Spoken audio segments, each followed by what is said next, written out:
is up, everybody? We're back in here live once again for another episode of Weekly Win Streak. I think we've been on a good roll this week, bro. I think we hit him every single day this week. We have not had as busy of a schedule this week. It's been nice to get back in the swing of things, man, after a couple weeks where we've been up and down with hopping in and out on the stream. But we're back here, man, once again. And you know what? We talk about our wins. We talk about our losses. Yesterday, I ended up going 3-3. I lost both my picks in college football. And you know what? Some people can't own their wins. Some people can't own their losses. But at the end of the day, baby, I'm a proven winner for a reason. Bro, how are we doing today? We're doing good. We're looking for a bounce back. We're looking for our redemption. Oh, yeah. How are you? Are you excited for today's games?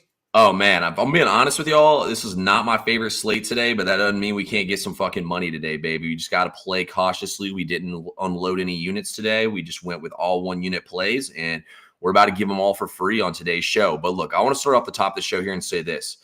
Did you watch the entire UNLV game last night? Did I? Yes. Yeah. You can't tell me UNLV wasn't point shaving last night. That was extremely weird. Bro. No, dude, look, I'm obviously not a college football coach, but first of all, you know for a fact, hey, look at that. Well, we got B Customs in here, man. He's hyping you up, bro. That's a real one right there. Let's go. Appreciate you coming in here, my boy.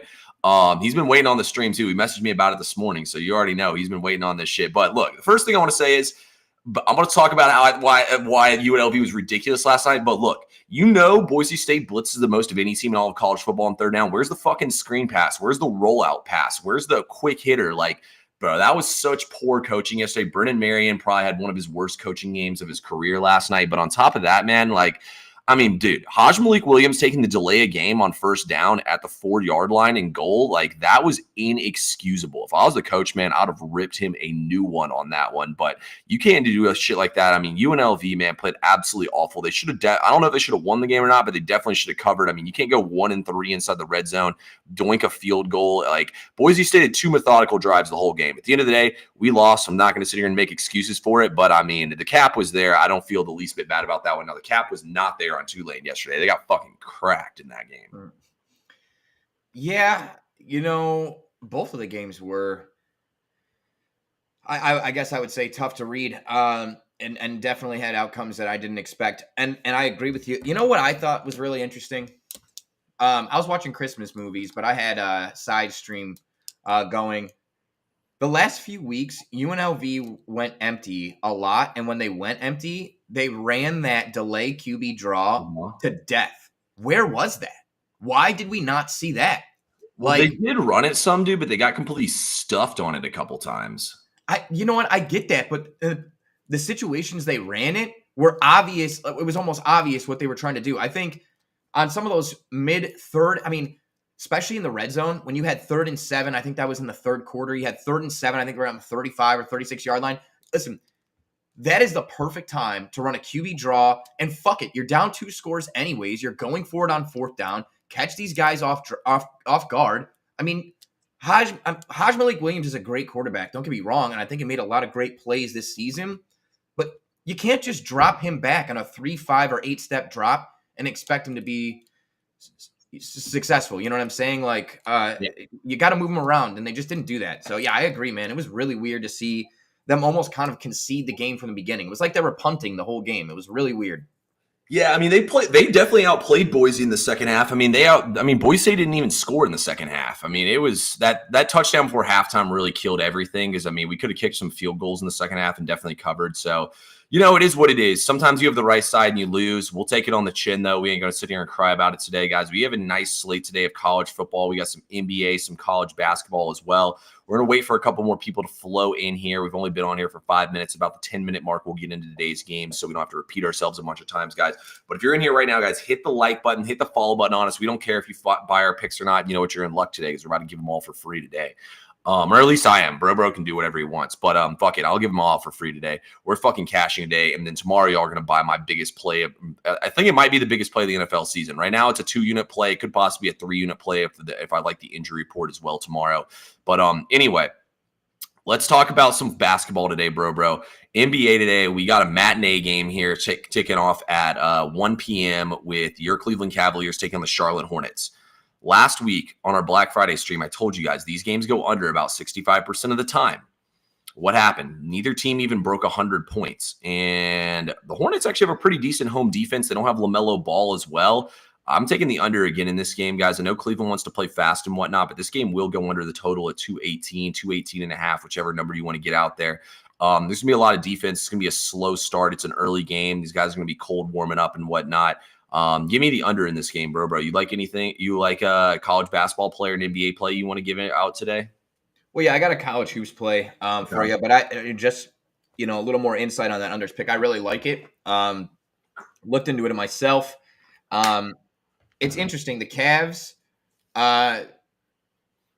they kind of play down to their competition when they're playing really bad teams. You saw when they played the 76ers, they barely broke 100. You saw when they played the Nets, they barely broke 100. The Hornets, like you said, are not a bad defense. In total, they give up 112.6 points per game. But that number is under 110. I think it's 107 point something. I can't read my own writing here, but it's under 110 points per game allowed at home. So I think this is not only a letdown spot for Cleveland, where kind of like sleepwalking into this game, not taking it seriously.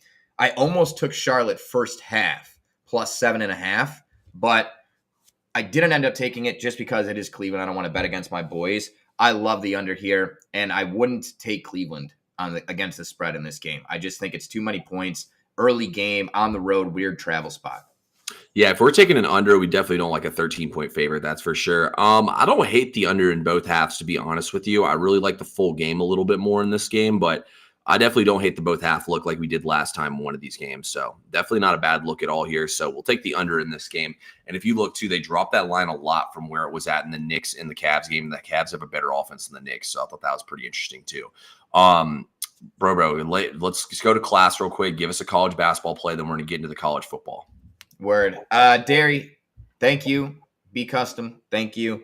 Yeah, college hoops. So there's not a lot of games that I really like on this slate. There's a couple of really tricky spots. And like if you're looking for, I don't want to say like mid-majors, but if you're looking for some sharp spots, like UMass today is very sharp. They're a 3-5 team favored by more than 3 points at home.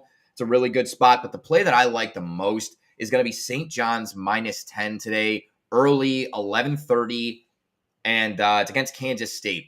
Now, typically speaking, just like in the NBA, as TP3 just said, these early tips, you almost always want to go under. There are a lot of trends that support the under. Generally speaking, if you're looking at the under, you're not going to want to take a favorite, a large favorite like St. John's at -10. I think this is one of those situations where you can break the rules, okay? Rules are for broke people, okay? That have to, if you have the money, you just pay to get out of the rules. Anyways, first of all, I really like the defensive strategy that St. John's employs, and it's a perfect strength versus weakness against Kansas State. Kansas State's guards are turnover prone, dribble happy, and St. John's loves to run full court traps. They have length on the perimeter with Kadari, Richmond, with a couple of the other lengthy guards there and forwards. Fact of the matter is, St. John's has 2 losses this year, both of them by a bucket or less. They lost to Baylor by 1 at a neutral site. And then they had another close loss off the top of my head. I can't remember who it was, but a very solid team. Kansas State hasn't played anybody. The 2 teams they played inside the top 140 KenPom was Liberty. They lost to Liberty, and they lost to another team by like 15 points that was inside the top 140. So for me, Kansas State just doesn't have any answers. St. John's is going to run them out of the building. They can't score with them. So St. John's -10. Really like that play. Yeah, no, I think I like your cap there a lot. And like Brobo said, I mean, there's no such thing, guys, as a 100% system. Use a system to help guide you in your cap. But I mean, at the same time, some of the best plays are when you buck systems and stuff. Like I bucked one a couple of weeks ago for one of my biggest plays and cashed. So I like that look a lot right there. With no further ado, though, guys, we're at the 10-minute mark. Let's roll it here into conference championship weekend. We have a game kicking off in about an hour here between Iowa State and Arizona State. This is going to be played in Jerry's World right now. I see the game down to a pick 'em now in a lot of shops, and total in this game's at 50.5. Do you like anything in this game today, bro? For the Iowa State game, sorry, yeah. Yeah. So I do, and it's ugly, and it's definitely not what America's feeling. But listen, it doesn't add up. Something doesn't add up here. First of all, the line movement. You had Iowa State as dogs, as big of dogs on some books, as plus 2.5, and then all of a sudden you see this avalanche of line movement. It makes me a little nervous that I'm on the side of the avalanche, but at the same time, facts are the facts, and there's a reason the line is moving. I like Iowa State here. I think Arizona State puts a brand out there that shows they cover the spread a lot. I think they've only not covered the spread twice this year. Here's the thing, though. Arizona State is a two-trick pony. They're going to hand it off to their best running back. He's really, really good, NFL talent. And then they have a great wide receiver who's also not only one of the best receivers in the nation, but one of the best draft prospects. However, he is out. He's out. He's not playing. So it's going to make them single-dimensional. And I think Iowa State's going to be able to hone in on the run. And you're not going to be able to hand the ball off to this guy on 3rd and 8s and 3rd and 9s. And they're going to be forced to throw the ball with a quarterback that is turnover prone without his favorite target. And outside of their number one guy, the target share for these guys, I mean, they're not even receiving 7 to 8% target share. Like, they're not targeted. They don't throw them the ball. So I don't know. What it comes down to is Arizona State can't get pressure on the quarterback. Arizona State's pass defense is not good. I think Iowa State can get up early and force Arizona State out of their comfort zone, which is running the ball. And I like Iowa State on the money line. T, what say you? Yeah, give me the Cyclones plus 1.5 in this game. I like the money line as well. When I look at take them at a pick 'em, take them anything. If we're taking a team at 1.5, they're definitely going to win the game outright. So first of all, guys, when I look at this game, I agree with everything Bro said there. Look, I hate caps that have to do with a player being hurt, but at the same time, this offense is so one-dimensional, and I don't like their matchup because they can't really throw the football. If they get down here, they're going to struggle. Iowa State is a high-powered passing offense, and playing this game indoor at Jerry World only plays to their advantage, in my opinion. Also, too, I talk about this all the time. Pay attention to lines throughout the season. And baseball especially. I'll say it all the time because, like, baseball, you'll be betting against a team. You'll be like, how is this the line? And I'll be like, look, we're going to bet against them right now, but at some point they're going to get hot. We said it with BYU when we faded them against Arizona State and they took that first L of the season. Same thing with the Kansas game. I said, pay attention to the lines. BYU is continuously disrespected by odd makers week in and week out. It's the same thing here, man. We rode Arizona State. They're the best ATS team in the nation, I believe, or they're at least top 5 in the nation at ATS. I mean, we rode them plenty enough. Why was this line be this line if they were that much better? I mean, I recognize they only lost to Cincinnati because they have Jeff Sims in their quarterback, but Iowa State's played a harsh schedule. They had to play Kansas when Kansas was actually good. They played them when they were trash. I think Iowa State's a much better team here. Their passing offense is going to march up and down the field. They're better coached as well. Matt Campbell's coached in this game many times. It's the biggest game of Kenny Dillingham's lifetime. I think they're going to struggle to get back in this game if they get down early. So I like the Cyclones here to win this game. Also, too, they run primarily outside zone. That's what Iowa State's defense is best against the run, is against outside zones. That's another schematic advantage here in the Cyclones' favor. So give me the Clones to win this game. Wow. Yeah, I love that we're on the same side. I love it. I love it. Brother, this game is a great game at noon, but there's a reason it's being played at noon, and that's because there is a super spectacular 4 p.m. matchup. And I know there may be somebody coming down the track, and they may be wearing red and black, but we don't know if the Longhorns can lasso them in yeehaw. So listen, T, who you got in this game? Who you got? You know, I hate to do it, man, but I got to take the Longhorns here -3. It's even money to take them at -3. I'll gladly take it here. Guys, look, in the playoff, I'm definitely looking to bag Georgia. I'm a little worried about them right now, though. They were outran for 220 yards by UMass. They got ran for 260 by Georgia Tech. And if you look at Georgia is getting killed in the first quarter of these games. Outside of them scoring first against Ole Miss, they've had to play from behind in almost every single game outside of the Texas game, as Texas turned the ball over a ton at the beginning of the game. I don't like the way Georgia's been playing lately. It feels like that they've really just been not playing good football. And Texas was impressive last week. I will agree with anyone. Texas hasn't played a great schedule, but if they went into one of the hardest places in all of college football to play and controlled the entire game, they didn't turn the ball over that few times they did, they would have won by even more points. I personally think when I look at this matchup here, Texas is going to have a ton of success on the ground running the football. Georgia's defense has got to be tired and emotionally tired off that 8 overtime win against Georgia Tech where they fought for their college football playoff lives. I think this is a letdown spot for them here. Kirby Smart's even said we fought through a lot of adversity this year with this team. He knows this is his least talented team he's ever had. I got to go with the Longhorns here, -3, man. Hook them. Okay. Look at my crooked ass pinky, but there we go. Okay, so I don't hate that. I don't hate the side. I don't. And if I was forced to pick a side against a standard spread, I would absolutely I would lean Texas. Now, a couple of things that are interesting. This is played in the Mercedes-Benz Dome, which is in your neck of the woods there in Atlanta. So for people that are geographically challenged, Atlanta is in Georgia. So it is kind of a home game for the Bulldogs. I think that's interesting. I'm actually not going to touch a side here. I'm not going to touch a side, but one thing that I am going to take a look at and a little dabble in is the under. And I did buy up, so I'm swimming in a little bit of juice, but I bought it up to the key number of 52.5. 51 and 52 are both really imperative numbers in college football. So I wanted to make sure I cleared both of them. It's -140 to do so it's not terrible, but certainly you are paying some juice. Reasons for doing this. One, this is a huge game for both of these teams, okay? I think teams, look at Ohio State, for example, against Michigan. In these games, they have huge, momentous implications. Yeah. They play to not lose instead of to win. And what you see is tentative play calling and less scoring. I'm going to go over some games, quality opponents from both teams, and you guys tell me what the scores add up to, or what the trend is, we'll say. Okay, so Georgia against Clemson, 34-3. Georgia against Kentucky, 13-12. The outlier is Alabama-Georgia, which is 34-41, which is like 75 total points. You got Auburn 31-13 against Texas 30-15, so that's 45. Against Tennessee 31-17, so that's 48. Those are all the close quality matchups for Georgia. Then you go over to Texas, more of the same. Michigan 31-12. You got Mississippi State is trash, but 35-13, an SEC opponent. Oklahoma 34-3. Georgia 30-15. Kentucky 31-14. Texas A&M, 17-7. Guys, the trend is all these games are low scoring. I get it. It's fun to think about all the, high-powered players and offenses, the Carson Becks, the wide receivers, the running backs, Quinn Ewers, Arch Manning, all these guys.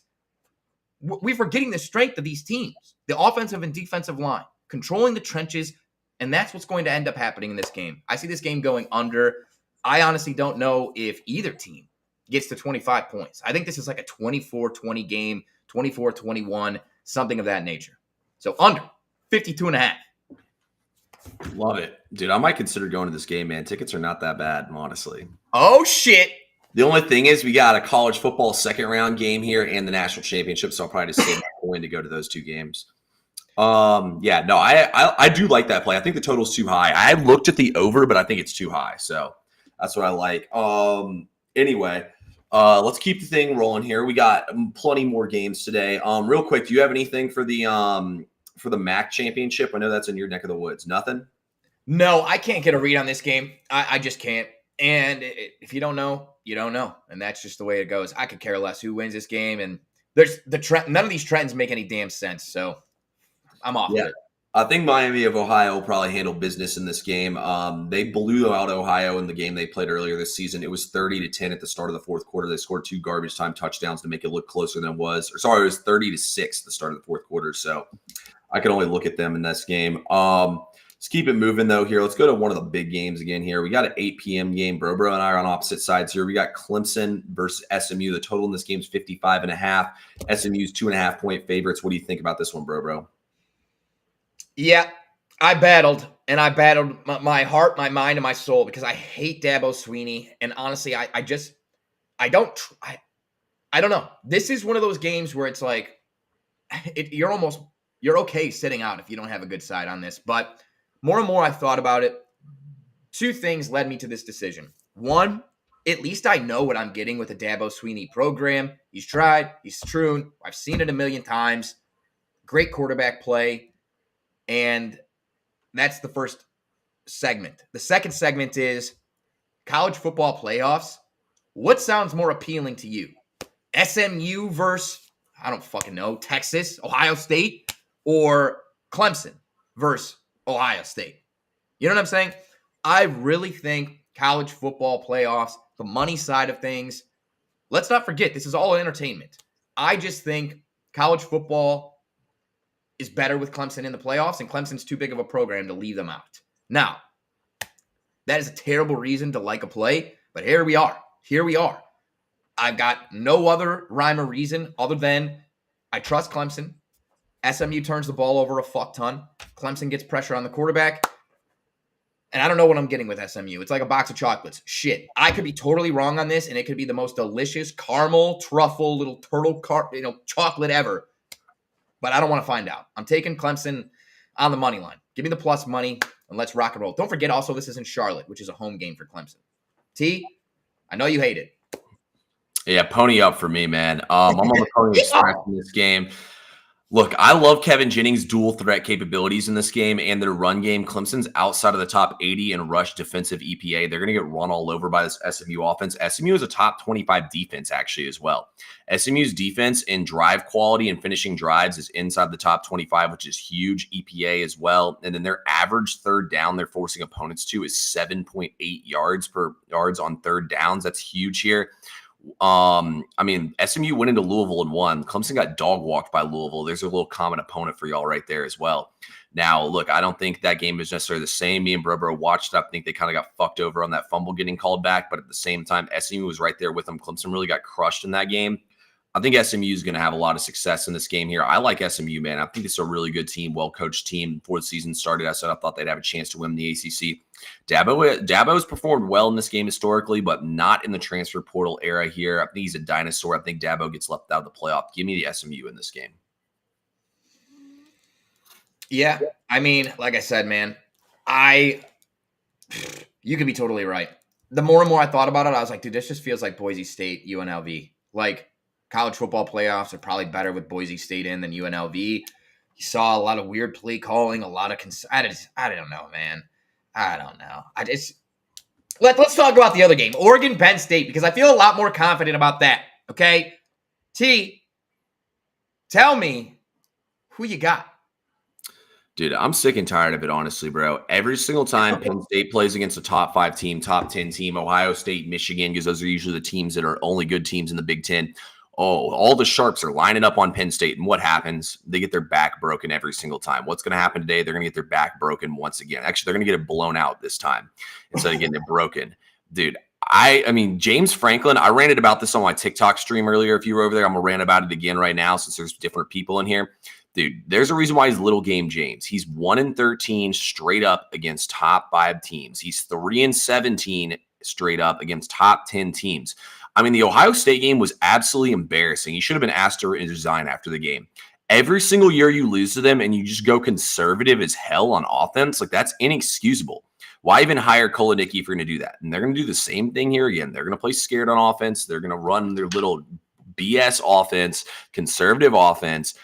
I don't think it's going to work out here for them. They got to open it up, and they're not willing to. They're too scared to open it up. They're going to lose once again. Oregon will win this game, stay undefeated, and cover the spread. I'll take Oregon -3.5. Yeah, man. I couldn't agree more with you.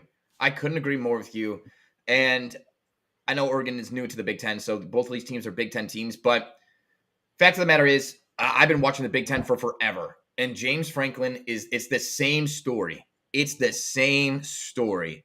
They beat up on shitty teams, and then they cower in the corner when the big dogs come to town. And I think one of the most compelling arguments or compelling things that I saw that would lead me to back Oregon is you saw Oregon in the Ohio State game truly utilize chunk plays and dynamic plays to force Ohio State out of their comfort zone, which is running the ball, okay? You saw even last week against Michigan, Ohio State wants to run the ball. They don't trust their young receivers, and they don't necessarily trust Will Howard. You have less talent on offense with Penn State, a less talented quarterback, and certainly less talented weapons on the outside. This Penn State team is in trouble, man. Oregon is going to put up large chunk plays And then Penn State is going to have to go outside of the dink and dunk, outside of the 7.6 yards per pass attempt that they are used to. I'm telling you, I love Oregon in this game. Depending on how the day goes, it may end up being a max play where we utilize a boost on the money line for a unit, and then we utilize another unit, and we let the thing fucking hang and slam right on the counter on the spread as well. And then we say, "How's your mother?" I love it. I think Oregon is probably my favorite play today as well. I'm right there with you, bro. I like Oregon the most today as well. I'm not going to max play anything though today. I don't really love this slate like that, but yeah, this slate's tough. I mean, anybody who tells you they have like an edge on like the spread or something like that, and this one's simply lying to you. There is no edge on these games at this point. It's just if you know these teams and the matchups at this point in time. So, yep, the way it goes this season. Totally agree. And for the, I don't want to say the public better, but for the weekend better, let's say, these games post a lot of problems for people. It's very hard to handicap, and unless you've watched these teams play multiple times, hard to get a read at all. T, I know you got business calls. I know you got money on the line. They're trying to get the locks. They want the max play. They want the so bet. But before we go, guys, because it is Saturday, it wouldn't be a Saturday without a degenerate parlay. We got a 4-leg parlay for college football. This is plus 1125. Please be responsible. I put 0.5 units on this, okay? So not a lot, okay? Like less than a Chipotle burrito, about a Chipotle burrito, okay? Okay, here we go. Iowa State money line, Oregon money line, Georgia plus 7.5. I still think Texas wins, but I think this is a close game. I can't see either team winning by more rather than a touchdown. And then Clemson money line, 1125, college football, 4-leg parlay. Pay for the Christmas gifts with this one here and now. Iowa State, Oregon, Georgia plus 7.5, Clemson. We love it. Minus the Clemson. Cash it. Oh, the A. The Braves. Nah, I like them all besides Clemson. Give me SMU. But yeah. So we're rocking with today, boys. As always, man, we appreciate everyone who comes in here every single day and watches us on this stream. As I always say, let's get some fucking money today, bro. Any final words from you besides cash it? Let's cash it, but also, really quickly, the Cleveland Guardians re-signed Shane Bieber to a 1-year deal worth $14 million, and all I can say is, hallelujah, they finally spent some fucking money, baby. Let's go, Guardians. All right, guys. Bro. Yes. All right. We love y'all. Thank you so much for tuning in. Saturday, early morning. Get some coffee. Get some good food in ya. Let's cash some bets. T, tell them what we're going to do today. Let's get some fucking money, baby.